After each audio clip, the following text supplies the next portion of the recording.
नमस्कार दोस्तों, मेरा नाम है प्रदीप चौहान। बात समझनी है तो पूरी सुननी होगी। दोस्तों, राहुल गांधी और नरेंद्र मोदी में क्या फ़र्क है? एक प्रधानमंत्री है, एक लीडर ऑफ अपोजिशन है, इसके अलावा और क्या फ़र्क है? फिर आप कहेंगे कि एक बीजेपी का नेता, एक कांग्रेस का नेता है, वो भी नहीं। इसके अलावा क्या फ़र्क है? फ़र्क नेता के तौर पर दोनों में है। वो फ़र्क ये है कि प्रधानमंत्री मोदी के पास बेशक इस वक्त ज़्यादा बड़ा तंत्र है, ज़्यादा लोग उनसे जुड़े हैं, लेकिन याद रखिएगा, प्रधानमंत्री मोदी के साथ जो लोग जुड़े हैं उनमें से ज़्यादातर हिंदुत्व के नाम पर जुड़े हैं, सनातन धर्म के नाम पर जुड़े हैं, या हिंदुत्व को लेकर जो उनको दिमाग में डाला गया है कि मुसलमानों से खतरा है, उसको लेकर जुड़े हैं। पर्सनल लेवल पर कितने लोग जुड़े हैं मोदी जी से मुझे नहीं मालूम, मुझे लगता है बहुत कम है। लेकिन दूसरी तरफ राहुल गांधी के पास समर्थक कम है, लेकिन लगातार ये संख्या बढ़ रही है और इसमें सबसे ज़्यादा तादाद पता है किसकी है? उनकी नहीं है जो कांग्रेस से प्यार करते हैं। उन लोगों की तादाद ज़्यादा बढ़ रही है जो राहुल गांधी के साथ पर्सनल कनेक्ट बना रहे हैं, यानी निजी तौर पे जो राहुल गांधी को पसंद कर रहे हैं।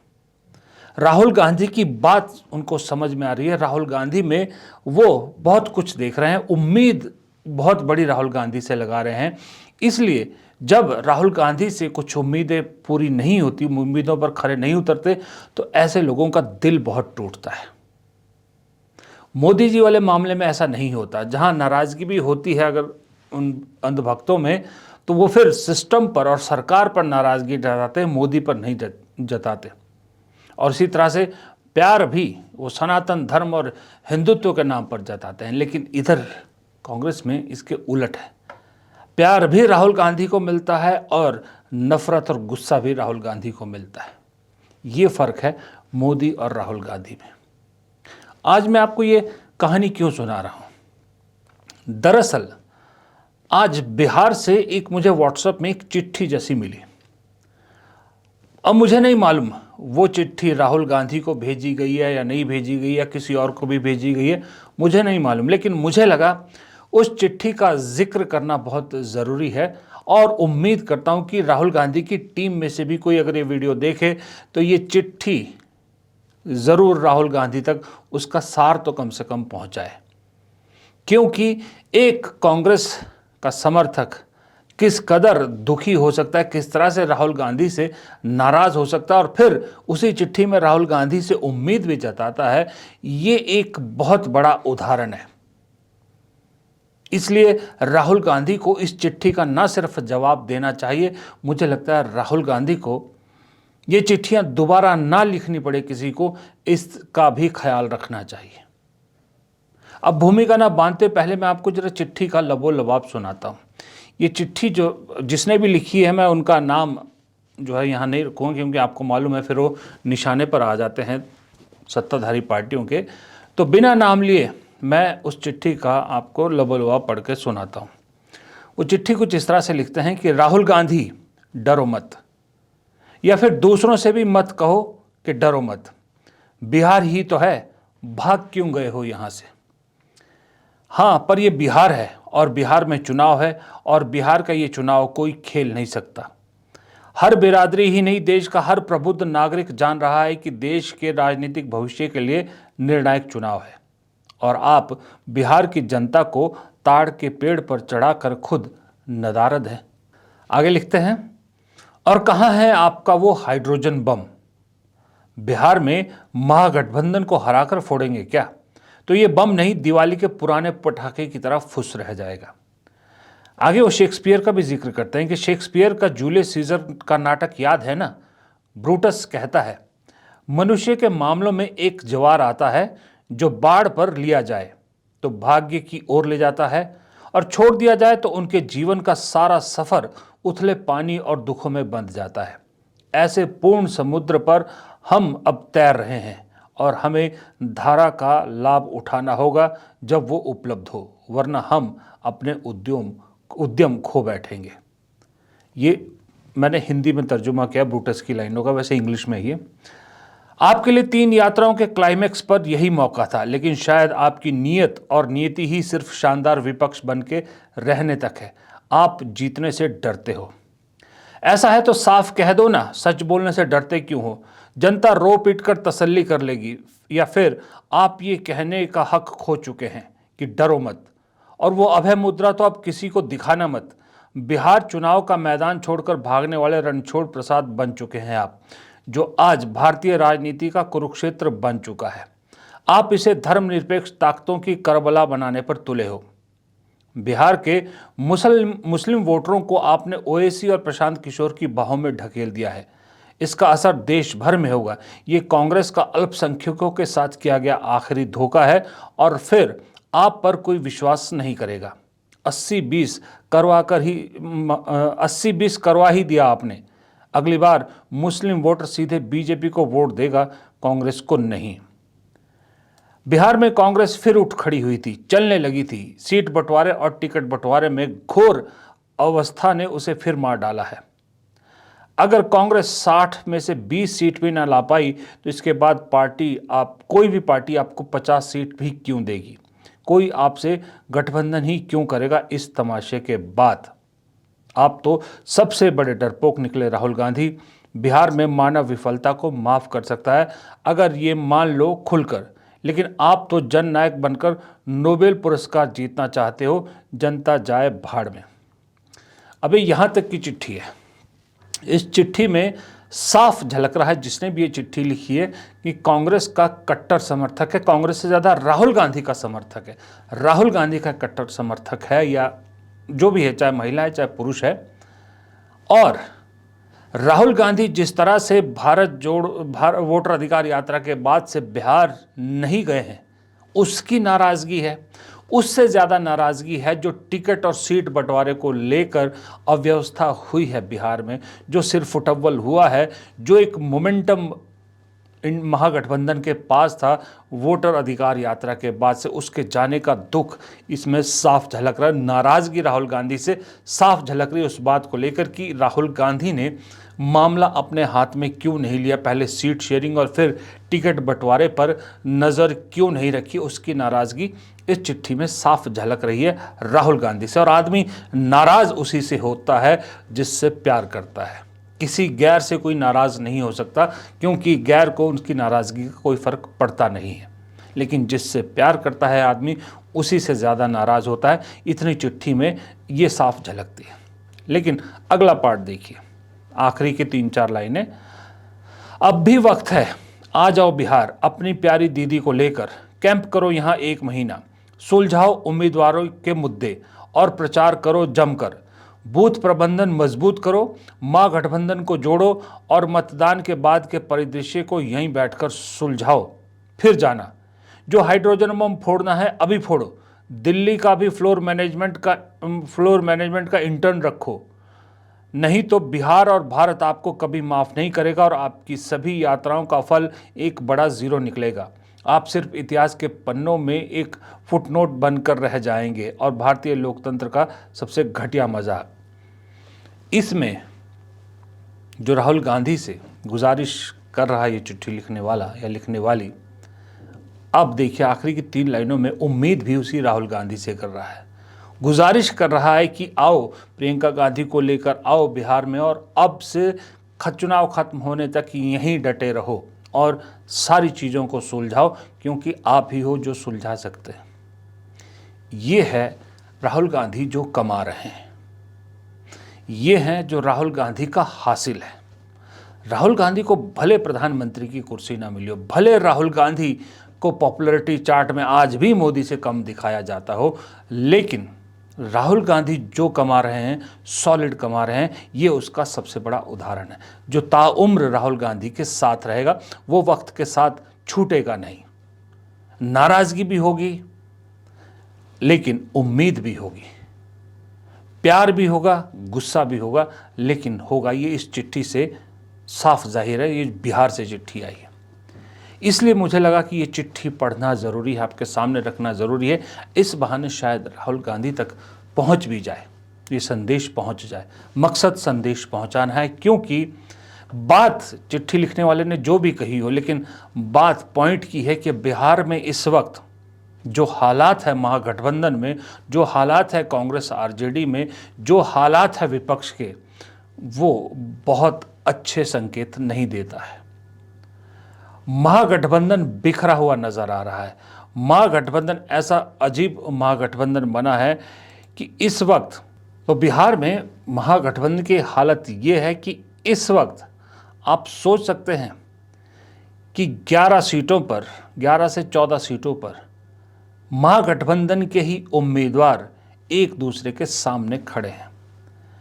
नाम दे रहे हैं फ्रेंडली फाइट का। ये कैसी फ्रेंडली फाइट है? अब आप देखिए, मैं आपको बताता हूं कि जानकारी के मुताबिक 6 सीटों पर आरजेडी बनाम कांग्रेस के उम्मीदवार आमने सामने हैं, 4 सीटों पर कांग्रेस और सीपीआई के उम्मीदवार आमने सामने हैं, और 1 सीट पर वीआईपी और आरजेडी के उम्मीदवार आमने सामने हैं। ये तो शुक्र मनाइए कि जेएमएम ने चुनाव लड़ने से मना कर दिया। राहुल गांधी के फ़ोन के बाद हेमंत सोरेन ने यह फैसला लिया, वरना एक वो भी एंगल हो जाता। मैं भी इस बात का तगड़ा समर्थक हूं कि चुनाव में कोई फ्रेंडली फाइट नहीं होती। या तो फाइट होती है या नहीं होती। ये फ्रेंडली फाइट नाम की कोई चीज़ नहीं होती। और महागठबंधन में इस उथल पुथल का सबसे बड़ा जिम्मेदार अगर मैं मानता हूं किसी को, तो वो आरजेडी है। आरजेडी 2-3 कारणों से इसके लिए जिम्मेदार है, बड़ी जिम्मेदार है। वो एक सबसे बड़ी पार्टी थी, मुख्यमंत्री उसका बनना था, तो बड़ा दिल भी उसी को दिखाना था ना। जब आप राष्ट्रीय स्तर के इंडिया गठबंधन की बात करते हैं तो कांग्रेस को ये लेक्चर देते हैं कि कांग्रेस को बड़े भाई की भूमिका में आना चाहिए और कुछ जो है वो दिल बड़ा करना चाहिए। तो बिहार में यही चीज़ फिर आरजेडी पे क्यों लागू नहीं होती? आरजेडी ने जितने पिछली बार उम्मीदवार उतारे थे, तकरीबन उतने ही उम्मीदवार, यानी 142 उम्मीदवार इस बार भी उतारे हैं। कांग्रेस ने पिछली बार 70 उम्मीदवार उतारे थे, इस बार 61 उतारे। कांग्रेस ने 9 कम किए हैं। वीआईपी ने ज़्यादा बढ़ाए हैं, लेफ्ट फ्रंट ने ज़्यादा उम्मीदवार उतारे हैं। तो सिर्फ कम तो कांग्रेस ने की है।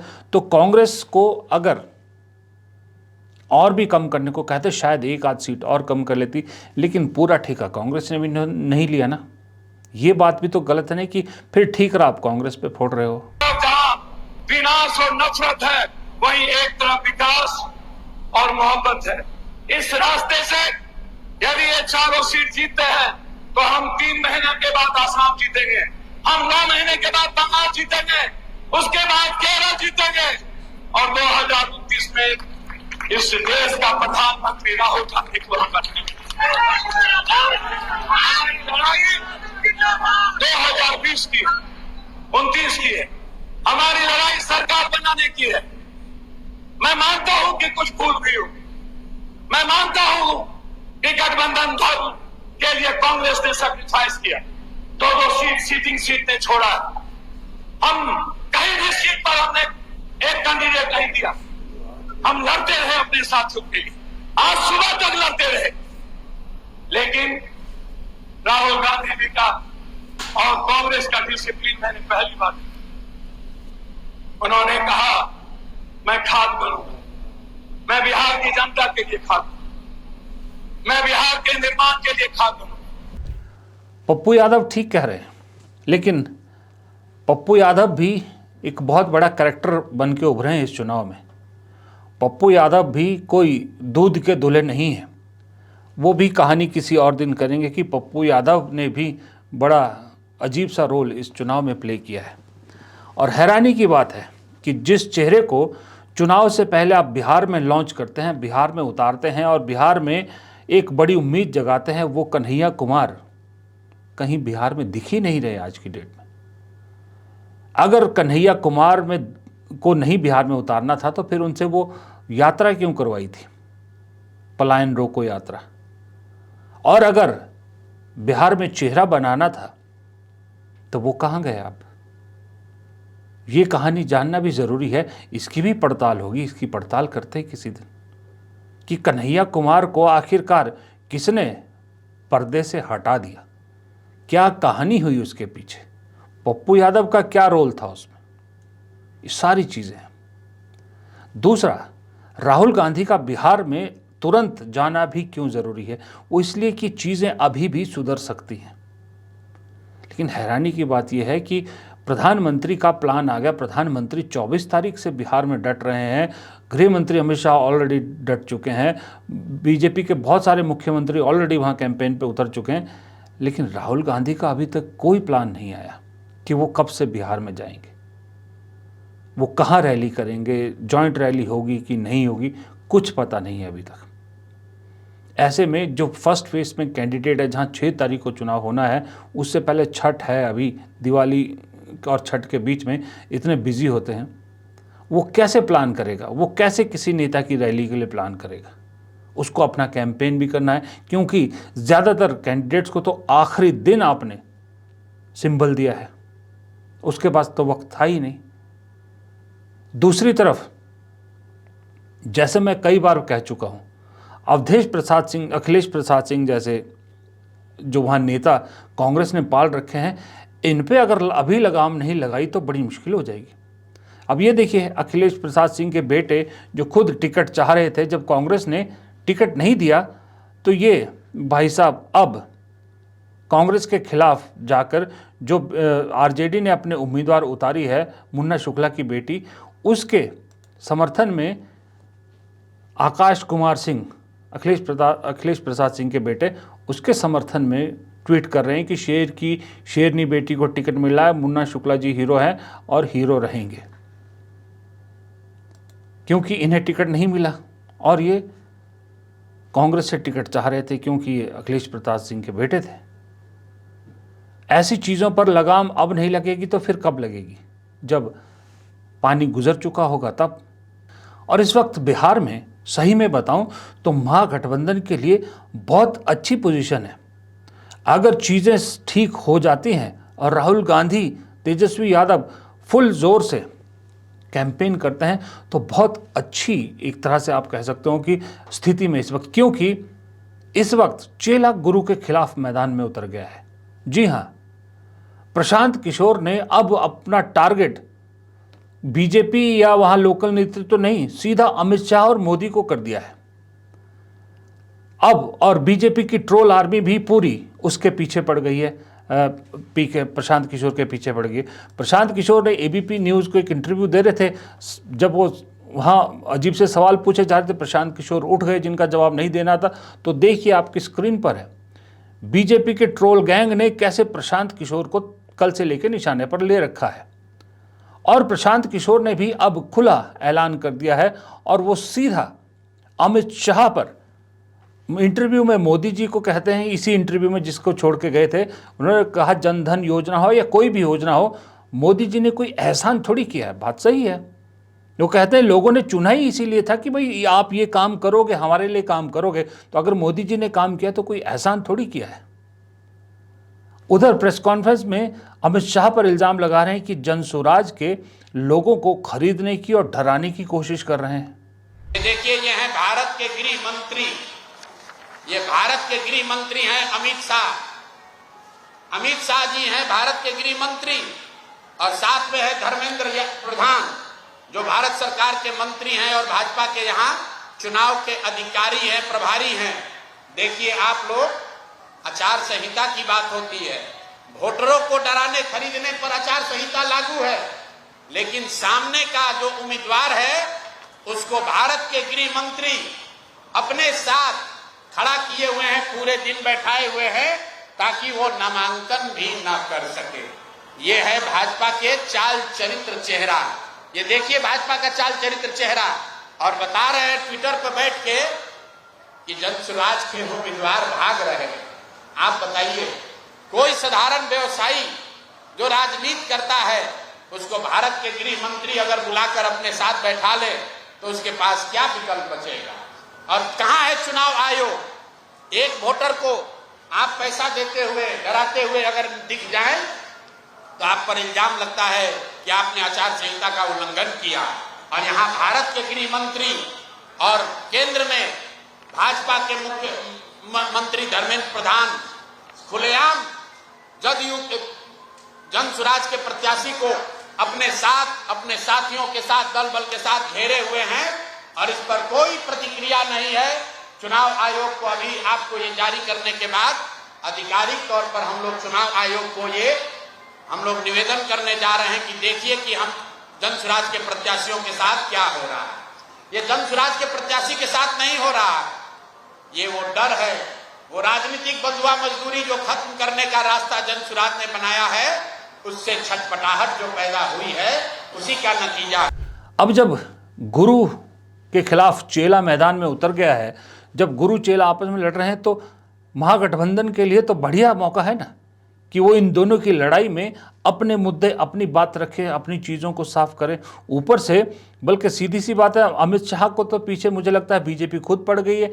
ये देखिए, ये एक पोस्टर या जो भी कहे आप, कैंपेन बीजेपी ने लॉन्च किया। बस में घुसपैठिए बैठे हैं, राहुल गांधी तेजस्वी बस चला रहे हैं, और जो बैठे हैं घुसपैठिए उनकी शक्लें देखिए, साफ साफ आपको दिख रहा है कि मुसलमान बनाए गए हैं। और इस तरह के ज़्यादातर बांग्लादेशी मुसलमान जो है वो इस तरह के होते हैं।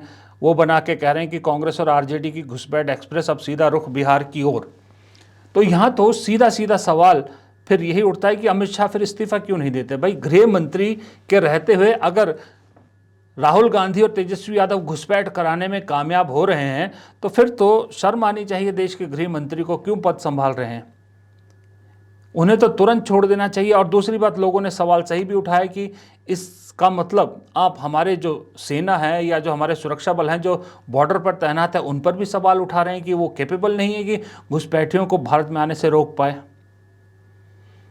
न सत्ता है न सरकार है, उसके बावजूद अगर राहुल गांधी तेजस्वी यादव इतना कुछ करने में कामयाब हो पा रहे हैं, फिर तो सवाल सबसे पहले देश के गृह मंत्री पे उठना चाहिए और उनसे इस्तीफा मांगना चाहिए। तो ये सारी चीज़ें बीजेपी कर रही है, और ये तभी करता है आदमी जब कोई रास्ता बचता नहीं है तो चारों हर तरह से हाथ पैर मारता है। उसी का नतीजा है इस तरह के कैंपेन जो बीजेपी ने चलाई। अब ऐसे में महागठबंधन अगर अपने ही मामलों में फंसा रहेगा, अपने ही उसमें उलझा रहेगा, तो ये मौका गंवा देगा। इसलिए उस चिट्ठी की आखिरी 3 लाइनें बहुत इंपॉर्टेंट है कि तुरंत से तुरंत राहुल गांधी को सही में बिहार में अब कैंप कर लेना चाहिए।